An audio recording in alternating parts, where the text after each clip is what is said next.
Class 10 chemistry, acid, base and salts। जब कल हम बता दिए थे, अब अगला जो चीज है देखो पीएच क्या होता है। पीएच पीएच का फुल फॉर्म क्या होगा बेटा? Power of hydrogen. Power of hydrogen. Hydrogen. ठीक है, आगे हेडिंग लिखो।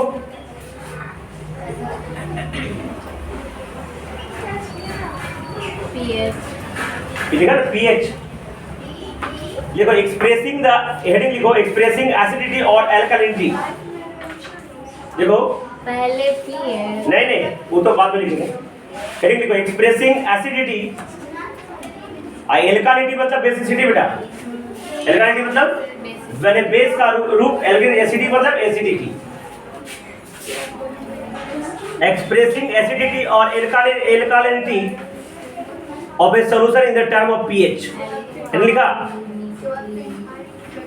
एल्कलिनिटी क्या है? एक्सप्रेसिंग एसिडिटी और alkalinity of A solution in the term of pH. अब पीएच का फुल लिख लो बेटा, power of hydrogen.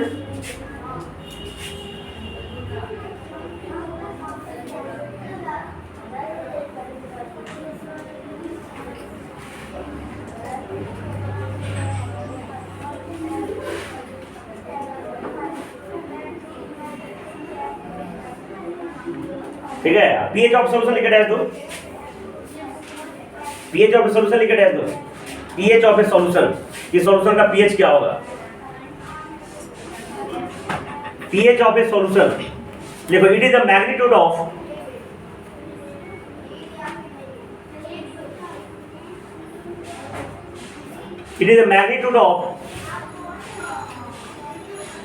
The negative power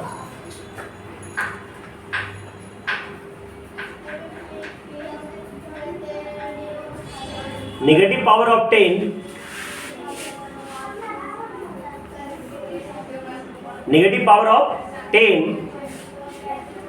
of hydrogen ion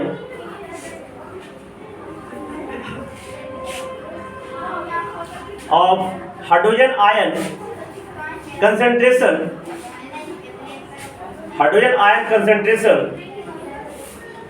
of the solution in moles per liter। नहीं समझ में आएगा वो पता है, समझाते हैं। Hydrogen ion concentration of the solution in moles per litre. लिखो mathematically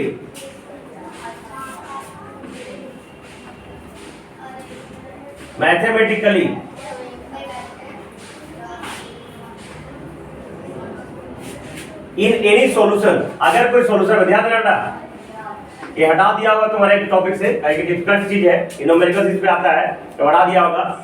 in any solution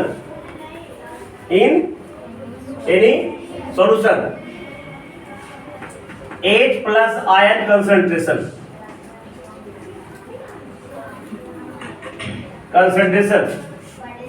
H plus ion concentration. ठीक है, H plus ion concentration moles per litre है ना, is called pH of A solution. PH of solution मतलब formula क्या होगा? Formula देखो क्या है, लिखा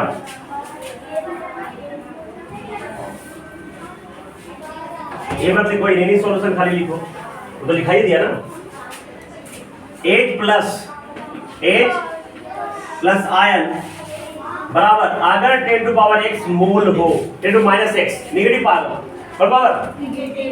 जो 10 to power minus x mole हो, है ना, तब pH वैल्यू कितना होगा? ध्यान देना, माइनस x रहेगा ना, कितना हो गया? pH वैल्यू हो जाएगा तुम्हारा x, कितना हो जाएगा?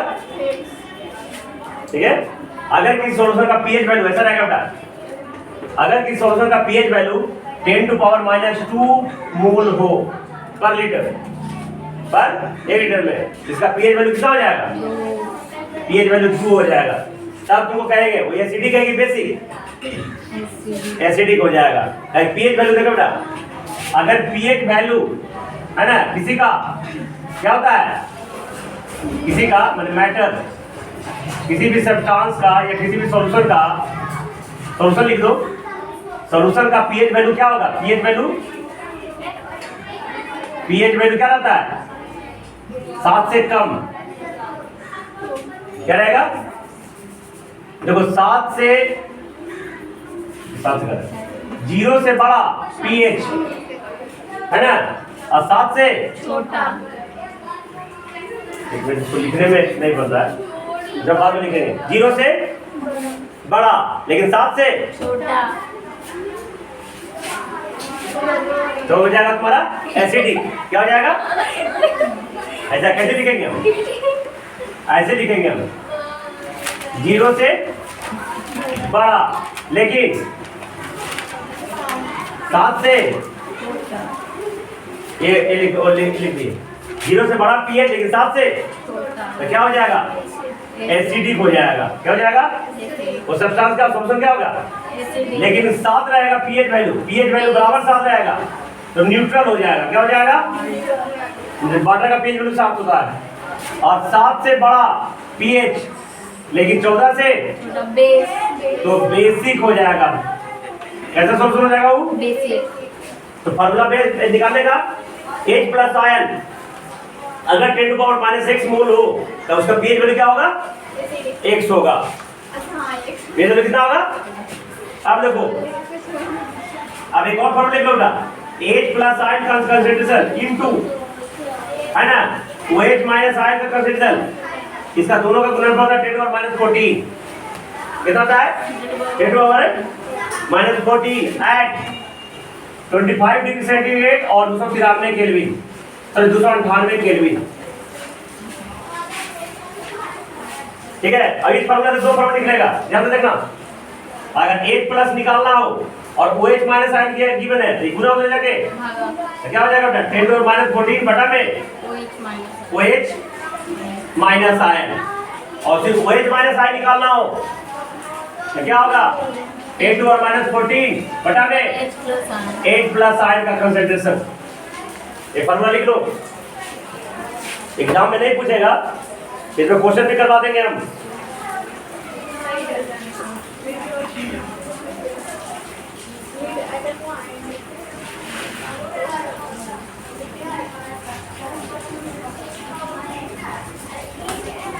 आगे स्टार मार्क लिखो बेटा, इन वाटर और any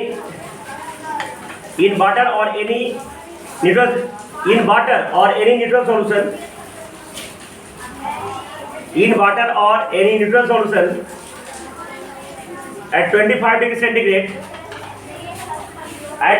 degree centigrade, in water or any neutral solution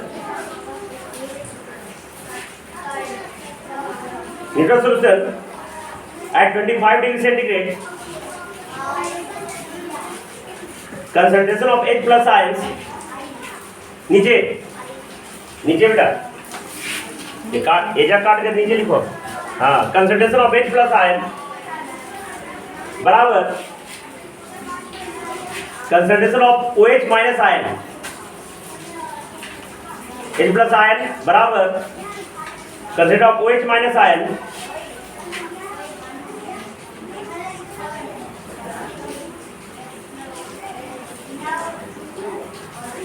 OH minus, ऐसा लिखेगा, OH के बराबर बिग ब्रैकेट दे देगा, बराबर 10⁻⁷ मोल्स पर लीटर। ये जितना भी मोल्स देख रहे हो ना, ये पर लीटर है, 1 लीटर में, 2 लीटर में नहीं। कितना?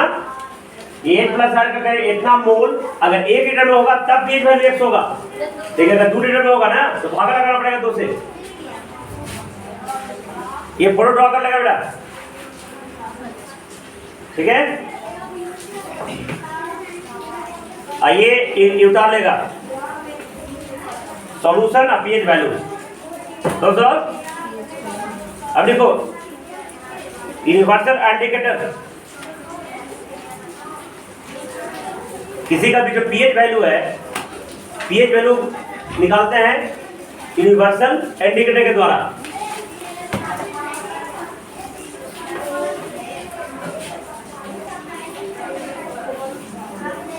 हेडिंग लिखो, हेडिंग लिखो पहले, measurement of the strength of acidic and basic solution. Measurement of the strength, strength में ताकत, measurement of the strength of acidic and basic solution.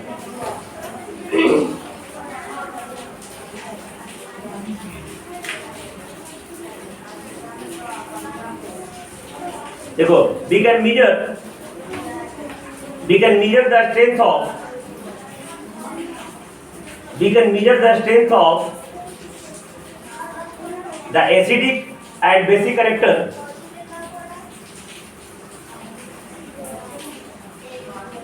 by two method, PWO2। पहला by using universal indicator,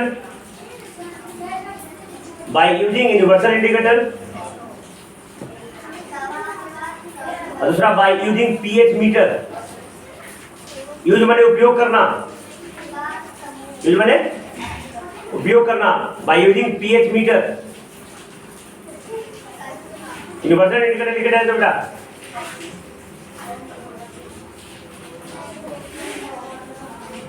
universal indicator परीक्षा पूछेगा तो लिख देना है। देखो, universal indicator is the mixture of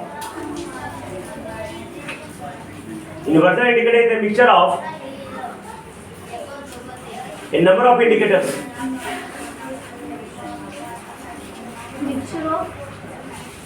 mixture of a number of indicators,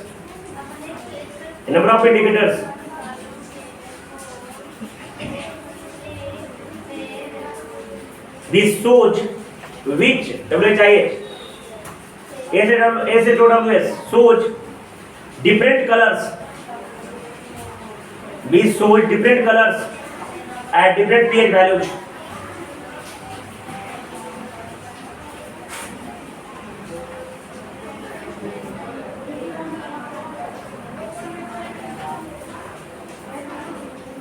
ये photo draw कर लेना बेटा, ड्रॉ कर लेना। जीरो पीएच वैल्यू रहेगा, डार्क रेड उसका कलर हो जाएगा, रेड हो जाएगा तो पीएच वैल्यू ऊपर होगा बेटा। थोड़ा सा फीका रेड हो जाएगा, पेल रेड होगा तो पेल वैल्यू फीका तो पीएच वैल्यू 2 हो जाएगा बेटा। ऑरेंज हो जाएगा तो पीएच वैल्यू 3 हो जाएगा।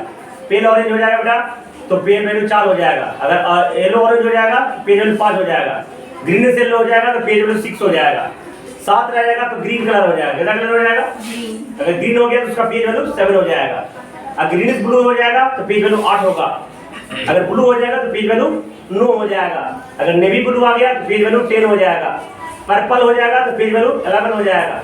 डार्क पर्पल तो पीएच वैल्यू 12 हो जाएगा। वायलेट तो 13 हो जाएगा। 14 तो वायलेट हो जाएगा। तो अलग अलग कलर के सहायता से अलग अलग पीएच वैल्यू हम लोग कंसीडर करते हैं।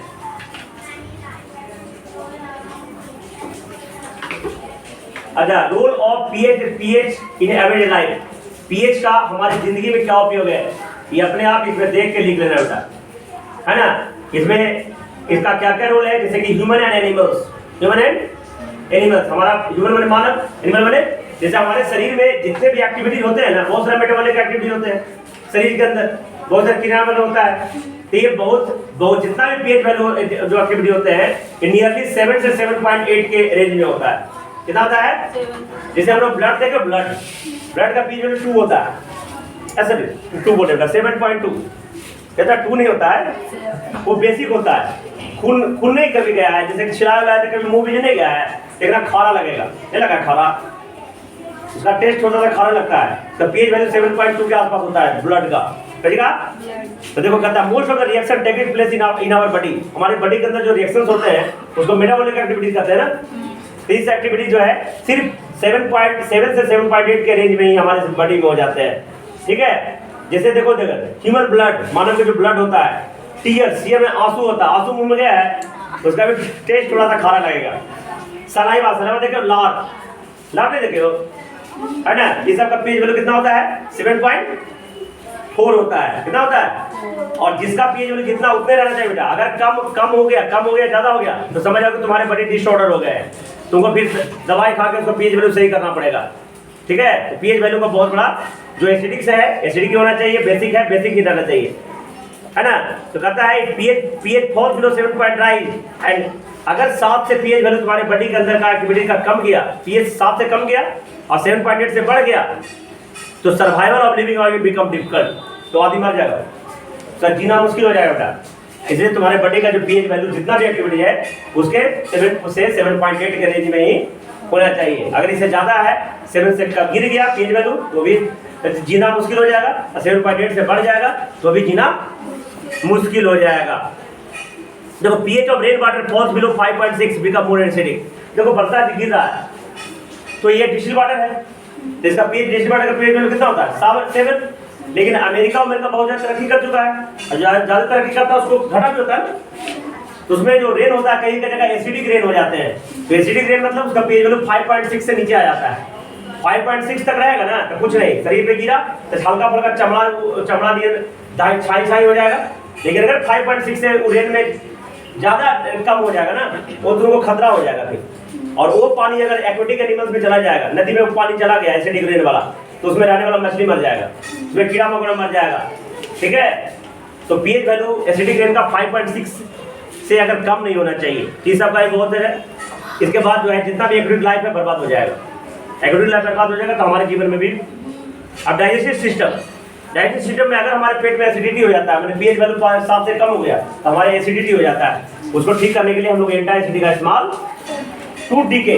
जब दांत भी खराब हो जाता है, दांत तुम नहीं मुंह धोते हो तो धीरे धीरे एसिडिक के करेक्टर हमारे मुंह में जो क्या होता है बढ़ते जाता है तो एसिडिक हो जाएगा, तो धीरे धीरे क्या हो जाएगा कीटाणु बढ़ जाएगा और दांत पूरे बर्बाद हो जाएगा। तो उसको पीएच वैल्यू तुमको मेंटेन करके रखना पड़ेगा, टूथपेस्ट से धोना पड़ेगा और एक तरीके को मेंटेन करना पड़ेगा। Self defence of animal plant through the chemical welfare. तुम जानते हो कि बहुत सारा जो एनिमल्स है जैसे चींटी है, मधुमक्खी है, इस सब में जहर होता है, मतलब एसिडिक होता है, एसिड होता है, जैसे कि चींटी में फॉर्मिक एसिड पाया जाता है ना। तो इसमें पीएच वैल्यू उसमें एसिड में कम है तो इससे क्या होता है भगवान ने बना दिया है ताकि वो एनिमल से मुकाबला कर सके और अपने आप को सर्वाइव कर सके। तो पीएच वैल्यू का हमारे डेली लाइफ में, जानवर के लाइफ में, प्लांट लाइफ में बहुत सारा उपयोग है। अगला टॉपिक है जो अगले क्लास में करेंगे साल्ट एंड देयर फॉर्मेशन, और ये पूरी तरह से याद करने वाला चैप्टर है बेटा। साल्ट का फॉर्मेशन 2 तरीके से जनरली। पहला तरीका एसिड बेस को रिएक्शन करवाएंगे, एसिड बेस को रिएक्शन करेंगे तो न्यूट्रल रिएक्शन के थ्रू साल्ट एंड वाटर का फॉर्मेशन होता है। दूसरा कोई भी एसिड को मेटल के साथ रिएक्शन करेंगे, तो 2 तरीके से जनरली हम लोग साल्ट का फॉर्मेशन। अब देखो ध्यान से देखना, जनरली मेरे पास 3 मिनरल एसिड है, एक होता है HCl, H2SO4 और HNO3 होता है ना। तो HCl से अगर बेस को रिएक्शन करेंगे तो क्लोराइड साल्ट बनेगा। क्या बनेगा? Chloride salt. MgCl2, LCl3, FeCl2, ZnCl2। Chloride set बनाने के लिए किस एसिड से रिएक्शन कराना पड़ेगा? HCl, हाइड्रोक्लोरिक एसिड से रिएक्शन कराना पड़ेगा। हमको जब सल्फेट साल्ट, इस फैमिली सॉल्ट में पढ़ने का होगा, साल्ट का भी परिवार होता है ना, सल्फेट साल्ट। तो सल्फेट साल्ट हमको प्राप्त करना है तो कौन सा एसिड रिएक्शन करना पड़ेगा? इतना देर का H2SO4 सल्फ्यूरिक एसिड, H2SO4 से रिएक्शन कराएंगे तो हमको सल्फेट साल्ट मिलेगा। अब जो कार्बोनिक एसिड H2CO3 से रिएक्शन करेंगे तो कार्बोनेट साल्ट मिल जाएगा बेटा। HNO3 नाइट्रिक एसिड से रिएक्शन करवा देंगे तो नाइट्रेट साल्ट मिल जाएगा। तो अगले क्लास में इसकी चर्चा हम करेंगे।